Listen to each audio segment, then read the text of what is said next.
Hello everyone, GameDog here, and welcome back to some more Pokemon Wi-Fi battles. This one's a little bit special in that, this was actually recorded at Portcon, and I know it's been a couple weeks since Portcon actually happened, but I still have a few more videos I have to do. I recorded a couple Wi-Fi battles there that I might think about uploading at some point, but for the time being, let's go ahead and start this real quick. 3, 2, 1, go. For the time being, what I'm actually doing here is, well, this was, there was a panel at Portcon that I want to go to that I thought would be kind of interesting. I forget what the name of it was, but the basic gist of it is that, there were, like, I think it was 7 people set up in a big room for, like, 2 hours, and then you would walk around, you would, like, write down your Pokemon team on a little note, and then you would actually fight these people one after another and win actual real-life badges for defeating them. And like all of these were themed as well. None of these were too difficult aside from the first couple. Most of them were just for fun. And I did show up an hour late, so I was only able to get 5 and not 7. But I still had a lot of fun, and I might go again next year. See if I can maybe get like a little badge collection. So, I might as well talk a little bit about the badges themselves. This guy, the first badge, I'm actually doing these in the order of which I actually, oh, by the way, Earthquake on something underground. I think that's double damage. Yeah, the order you're seeing these is the actual order I defeated these trainers or these gym leaders. This guy, gives you the Snake badge. And all of his team was based around snakes. I think most of these guys had like a team of 6, but they had like that battle rule where like you only were allowed to take 3 in. By the way, there's no way this is killing me. Crusher is way too defensive. I kind of brought in a really weird team. Not necessarily like a good team of 6. You guys knew me. I like to bring in really unique Pokemon, really unusual Pokemon that you don't really see that often. And the team I brought in, I got the note right here. The team was Togetic, Incineroar, Xatu, Rhyperior, Butterfree, and Glalie. And I made a stride to use each of them at least once. Some more than other. Like, for example, this Rhyperior I actually get a lot of use out of because I noticed that most of these trainers actually had physical Pokemon because, you know me, I typically try to bring a physical wall and a special wall to every Wi-Fi battle. My special wall was Togetic. I've never used an Evolite Togetic before, so I thought it'd be kind of interesting. And, by the way, Togetic is a pain in the butt to breed. It's like, don't bother with egg moves unless there's one you absolutely want, because it's one of those weird, like, baby Pokemon where you need to evolve it first. It's very, very time-consuming, but I think it turned out pretty well. So now back to that Gyarados. I really mess around with this guy a lot through like Dragon Tail and Sleep. I actually found this to be probably the most difficult gym leader. Of course I did the most difficult one first. You can do them in any order, but they didn't actually tell you what leaders had what. There was like a little bit of gossip like in between the people actually doing the panel. You know, like the people actually taking the challenges, like we were talking in between battles. We weren't in like teams or anything. We were all just doing it for fun. So yeah, I think the team I brought in for this one was Butterfree, Rhyperior, and man, who was the third one? I forgot already. Actually, crying out loud, I actually forgot already. I thought it was I think it was Glalie I brought. I don't remember, but this team, really all I needed to take them down was the Butterfree. And by the way, I'm very shocked that that Ice Fang didn't one-shot me, because I've used this Butterfree in Wi-Fi battles before. I actually have it with a Focus Sash, because as we all know, Butterfree is very, very frail. I don't think I've ever seen it not like die or get brought down to its sash by something before. Usually the sash is triggered pretty early, but it actually lasted pretty late in. I didn't need to use it this time. All it needs to do is not wake up for this one, and there we go. I think I won this. Yeah, I don't even think I used my third Pokemon in this one. Okay, cool. So that's the Gyarados down. So that was the first gym leader. I won the Snake badge for doing that one. Oh, it was Glalie I brought in. Yeah, I just looked back at the preview. So now let's move on to the second gym leader. This guy.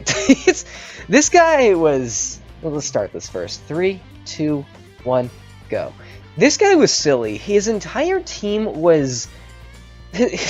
all of his Pokemon were like food puns, or like named after food, and that was kind of his gimmick. This was the, oops, where is it?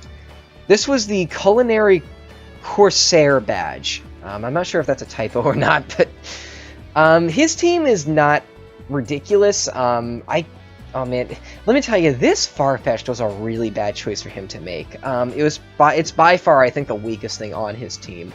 The team he did end up bringing was Alolan Executor. You'll see that thing's name later. It's kind of brilliant. Alolan Executor, Slurpuff, and this thing. So there we go. So yeah, the reason why I went to Crusher here is because Crusher completely walls Farfetch'd. I don't know much about this Pokemon, but I know, aside from the stick, there's not really much to him. Oh, and here's a good play right here. I kind of expected him to go out to, the Pina Colada.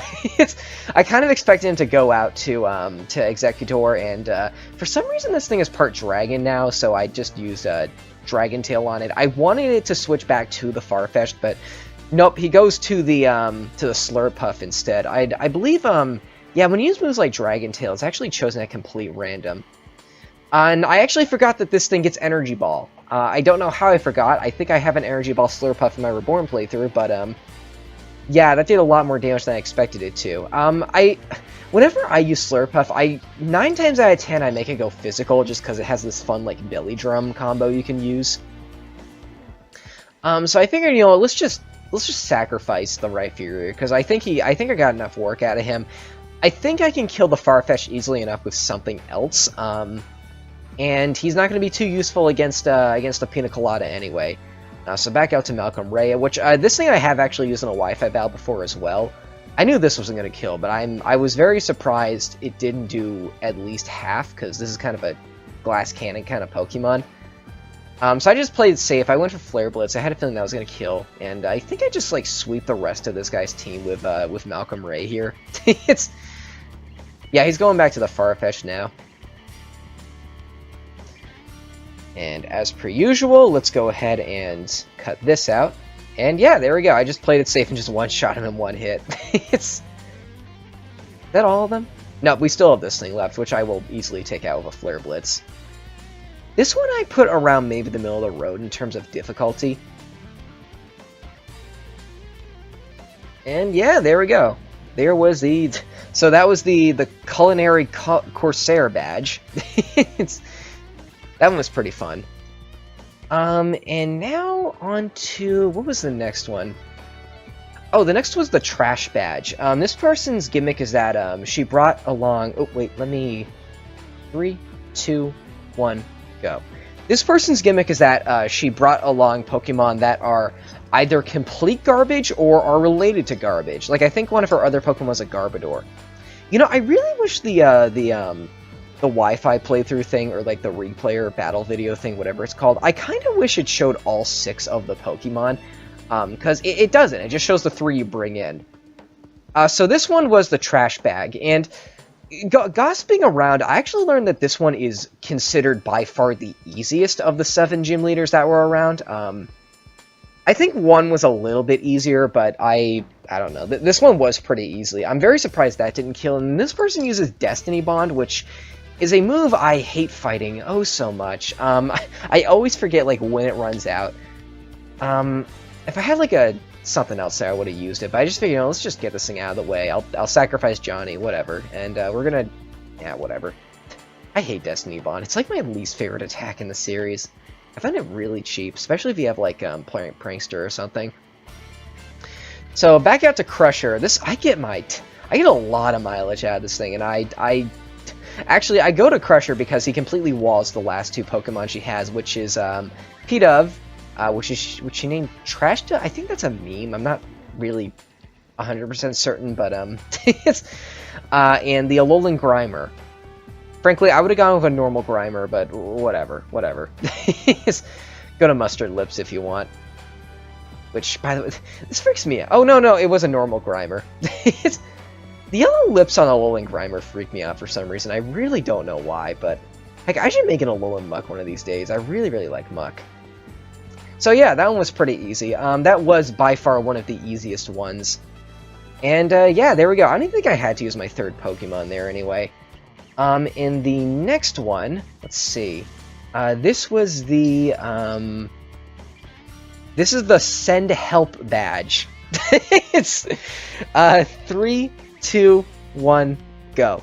A lot of these had silly names. There were 2 badges I was not able to get. I mentioned before I was only able to get 5 when there were actually 7 because I showed up to the panel an hour late. Because, you know, I wanted to sleep. I had a long day of being a nerd at Portcon. I wanted to be well rested, and it was like super early in the morning. This person's gimmick is that it's called the Send Help badge, even though the badge itself just has a Oh, by the way, I started with Dogu too because I realized this person's entire team is weak to grass, so I just... And, well, no one ever... Again, no one knows Dogu's 2's, no one knows Zatu's moveset, so I just keep spamming Grass Knot, basically. I think I sweep this guy with Zatu, actually. Let's see. There were 2 badges I was not able to do. The 2 badges were...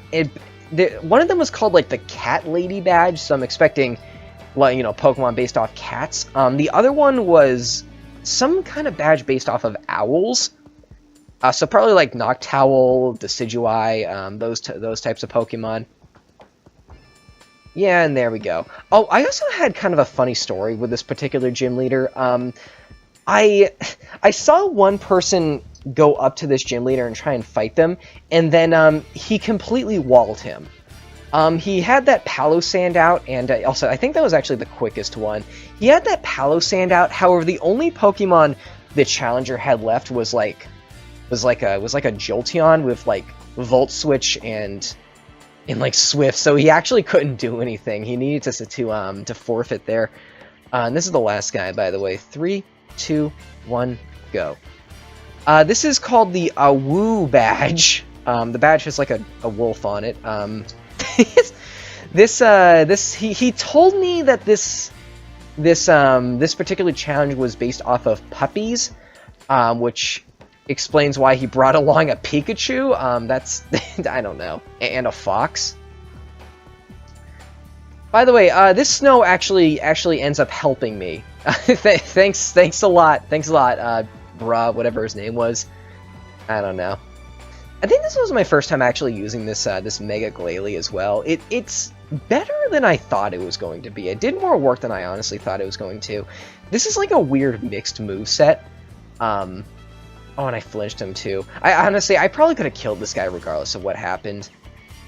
Yeah, because all he was using was like unevolved like fox and like dog Pokemon. And a Pikachu. I don't know why I brought a Pikachu, nor do I know why he doesn't have his Z move, because I think Pikachu gets its own Z move. I don't really use Z moves that often. And of course the static activates. I should have gone for like Dark Pulse or something. I think it would have done nearly as much. Oh, and also, the reason why I have Return this Glalie is because Mega Glalie actually has Refrigerate, which turns all of its normal moves into ice moves, which is actually a really cool strategy. I like that quite a bit. Very surprised this, oh goodness, if the flinch was going to get me there, I had a feeling it was going to be the Paralyze. I was essentially just doing whatever with Johnny right here, because I had a feeling she was going to die. So there, and I somehow live with 1 health, but I flinched anyway, so whatever. The rest of this battle is pretty boring, admittedly. I think I just go out to my wall at this point and just kind of take him out regardless. I forgot what my other Pokemon I brought to this particular fight is. By the way, the only reason I went to Togetic here is because I wanted... I was running out of time for the panel, and I wanted to use every one of my Pokemon at least once. And yes, Flamethrower is the only attacking move on this Togetic. I was fishing for like Burn, Serene Grace, but he's a fire type, so I can't actually burn him, so I figured, whatever, let's just go for sweet damage and then just wall everything, because I saw this guy using mostly, well, not mostly, but like, I think it's kind of alternating between like Fire Fang and Flame Burst at this point. It was actually a pretty bad play, all things considered, but I wanted to go to Guy anyway, because I haven't used him yet. Okay, so yeah, this is pretty, that was pretty much it. So So yeah, that was a pretty fun panel. I'm really excited to go back next year and try this again if they do host it again, and please host this again. It was so much fun. I love collecting the real life badges, and I want to collect more of them. I want to make a small little collection of like little pins, with like snakes and dogs and skulls and crossbones on them. It's ugh. If you want to have a lot of fun, one badge I would recommend is maybe like a glass cannon badge, or maybe like a badge based off of, oh man, maybe like badges based off of like video games or something. I remember I was once like browsing Twitter and I found these like interesting like fan arts for like what if Link from The Legend of Zelda was a Pokemon trainer and the kind of team he'd have. I think that'd be kind of a cool concept for something like this. Like maybe having badges based off of different fictional characters and then having the leaders actually like cosplay as them. I think that'd be a lot of fun. But yeah, that was basically it. That was the Pokemon Gym Badge challenge at Portcon Maine. Unfortunately, I wasn't able to get all of them, but again, I showed up an hour late and I did get over half, which I'm pretty happy with. So yeah, there we go. That was that. That was a lot of fun. I will see you guys later. Thanks for watching.